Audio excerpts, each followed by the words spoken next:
বর্তমানে দেশের রাজশাহী ও পাবনা জেলা সহ খুলনা বিভাগের উপর দিয়ে তীব্র তাপপ্রবাহ বয়ে যাচ্ছে। এছাড়া চট্টগ্রাম বিভাগ ব্যতীত সারা দেশের উপর দিয়ে মৃদু থেকে মাঝারি ধরনের তাপপ্রবাহ বয়ে যাচ্ছে এবং এই তাপপ্রবাহটা অব্যাহত থাকবে। গত 24 ঘন্টার কথা যদি বলি, গত 24 ঘন্টা দেশের সর্বোচ্চ তাপমাত্রা ছিল 3টা জেলাতে। সেটা ছিল আপনার খুলনা, যশোর এবং চুয়াডাঙ্গা 40.6 ডিগ্রি। তো এখন যে অবস্থা আছে এটা অব্যাহত থাকবে। আসলে এপ্রিল মাস, তো এটা হচ্ছে আমাদের কি গ্রীষ্মকাল, এবং এপ্রিল মাসটাকে হচ্ছে আমাদের দেশের উষ্ণতম মাস। তো আপাতত যেটা দেখা যাচ্ছে, আপাতত আমার বৃষ্টির ওরকম সম্ভাবনা নেই। সেক্ষেত্রে এই মাসব্যাপী কম বেশি তাপপ্রবাহ থাকবে।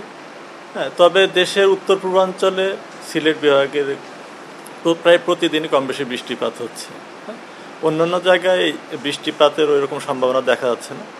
যখন বৃষ্টিপাতটা হবে, হ্যাঁ, বৃষ্টিপাত হলে তাপপ্রবাহের কিছুটা প্রশমিত হবে।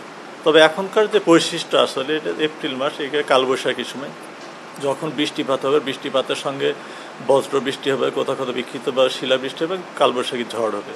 যখন এই ইয়েটা হবে তখন এটা প্রশমিত হবে আসলে। এবং এটাই কি হয়, এই কালবৈশাখীর সময়টা এটা উৎপত্তি আসলে আমরা দেখি যে এটা পশ্চিমবঙ্গ থেকে হয়। পশ্চিমবঙ্গ থেকে এটা তৈরি হয় এবং এটা পশ্চিমবঙ্গতে বাংলাদেশের রাজশাহী অঞ্চল দিয়ে প্রবেশ করে এবং এটাতে পূর্ব এবং দক্ষিণ পূর্ব দিকে অগ্রসর হয়ে রাজশাহী, ঢাকা এবং দেখা যাচ্ছে রাঙ্গামাটি, কক্সবাজার পর্যন্ত বিস্তার লাভ করে। এটা সূত্রপাত হয় মূলত বিকালের দিকে, এবং এটা আস্তে আস্তে যদি রাজশাহীতে দেখি বিকাল 4টার সময় হচ্ছে, দেখি সন্ধ্যা 7টার দিকে আমরা ঢাকা পাচ্ছি এবং রাত 12টা 1টা থেকে দেখি কক্সবাজার পর্যন্ত চলে আসছে। তো এরকম ঝড় না আসা পর্যন্ত আসলে সহসায় এই তাপপ্রবাহ থেকে আসলে পরিত্রাণের উপায় আপাতত দেখা যাচ্ছে না। না, আসলে এই মৌসুমে তো আমরা আগেই বলছিলাম যে 42 অতিক্রম করতে পারে, এবং এটা তো আমরা দেখি গত 20 তারিখে কিন্তু আপনার এই মৌসুমের সর্বোচ্চ তাপমাত্রা যেটা যশোর রেকর্ড করা হয়েছে, এটা 42.6 ডিগ্রি।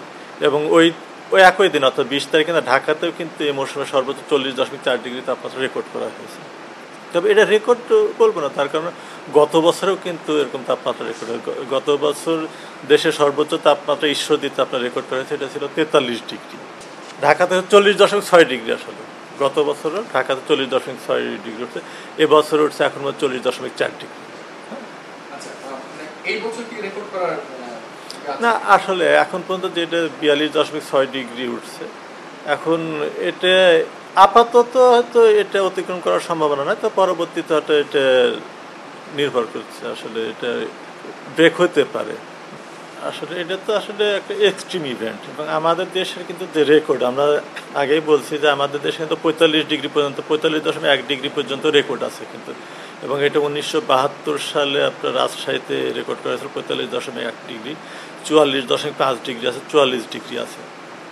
এখন আসলে যে তাপমাত্রা, যে গত বছর আমরা দেখলাম দীর্ঘমেয়াদী একটা তাপপ্রবাহ চলছে, এবং এর ধারাবাহিকতায় এবারও আমরা দেখছি। তার গত বছর কিন্তু এটা আমরা কিন্তু উষ্ণতম, WMO কিন্তু এটা উষ্ণতম বছর হিসেবে ঘোষণা করেছিল গত 2023 সালকে, এবং এখন পর্যন্ত এটা যে দেখা যাচ্ছে 2024 সালে, এখন এপ্রিল মাসে কিন্তু আমরা শুরু থেকে কিন্তু তাপপ্রবাহটা দেখতে পাচ্ছি কিন্তু এটা 1 তারিখ থেকে, এবং আমরা কিন্তু তখন থেকে কিন্তু আমরা তাপপ্রবাহের একটা অ্যালার্ট মেসেজ জারি করছিলাম। এটা প্রথমে 1 থেকে 3 72 ঘন্টা করে, আমরা মাঝখানে কিন্তু আমরা 7 থেকে 10 তারিখের মধ্যে ছিল না এই সময়টা, একটা প্রথম সপ্তাহে ছিল, তারপরে 1 সপ্তাহ পরে থেকে আবার এটা কিন্তু তাপপ্রবাহের অ্যালার্ট মেসেজ এটা কিন্তু অব্যাহত রয়েছে, এবং গত 22 তারিখেও কিন্তু আমরা আবার 72 ঘন্টার জন্য অ্যালার্ট মেসেজটা জারি করছি। আপনারা দেখেন এই ইয়েটা কিন্তু বৈশ্বিক যদি প্রেক্ষাপট বিবেচনা করে, বৈশ্বিক কিন্তু তাপমাত্রা কিন্তু বৃদ্ধি পাচ্ছে, এবং এই বৈশ্বিক ইয়েতে আমাদের বাংলাদেশে কিন্তু এর প্রভাব আছে, এবং বাংলাদেশে কিন্তু তাপমাত্রাটা বৃদ্ধি পাচ্ছে। আমরা ঢাকা শহরের কথা যদি আপনার চিন্তা করে দেখেন, যে বিগত বছরগুলোতে আপনি 10 বছর আগের কথা চিন্তা করেন, যে কোথায় জলাশয় বলেন বা গাছপালা, মানে বনায়ন যে অবস্থা ছিল, এখন কিন্তু এই অবস্থায় নেই। জলাভূমি সব ভরাট হয়ে গেছে, বনভূমি উজাড় হয়ে যাচ্ছে। তার মানে মানুষের সৃষ্টির কারণ কিন্তু তাপমাত্রাটাগুলো কিন্তু বৃদ্ধি পাচ্ছে। তো এটা জলবায়ু পরিবর্তনের যে জলবায়ু পরিবর্তনের প্রভাব আছে, এর প্রভাব, জলবায়ু পরিবর্তনের প্রভাব এবং মনুষ্য সৃষ্টি প্রভাবও এই তাপমাত্রা বৃদ্ধির জন্য দায়ী।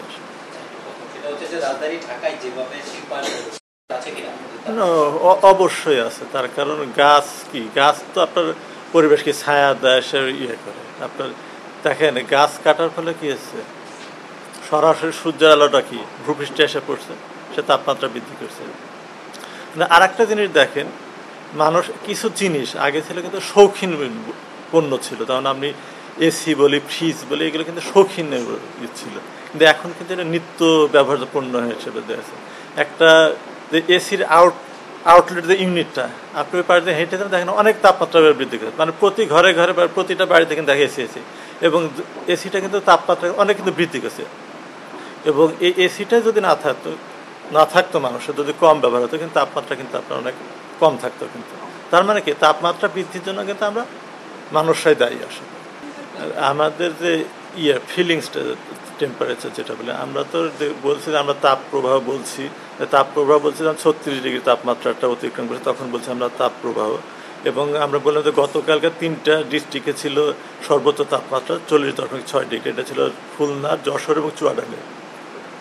এবং এই সর্বোচ্চ তাপমাত্রার সঙ্গে বাতাসে তো কি জলীয় বাষ্প থাকে, হ্যাঁ, এই জলীয় বাষ্পের প্রভাবটা যোগ হয়। আমি দেখতেছি, আমি থার্মোমিটারে মাপতেছি 40.6 ডিগ্রি তাপমাত্রা, কিন্তু বাস্তবে সে জলীয় বাষ্পের আধিক্যের কারণে সে হয়তো অনুভব করছে 45 ডিগ্রি তাপমাত্রা, যেখানে 36 ডিগ্রি সে হয়তো 39-40 ডিগ্রি অনুভব করছে।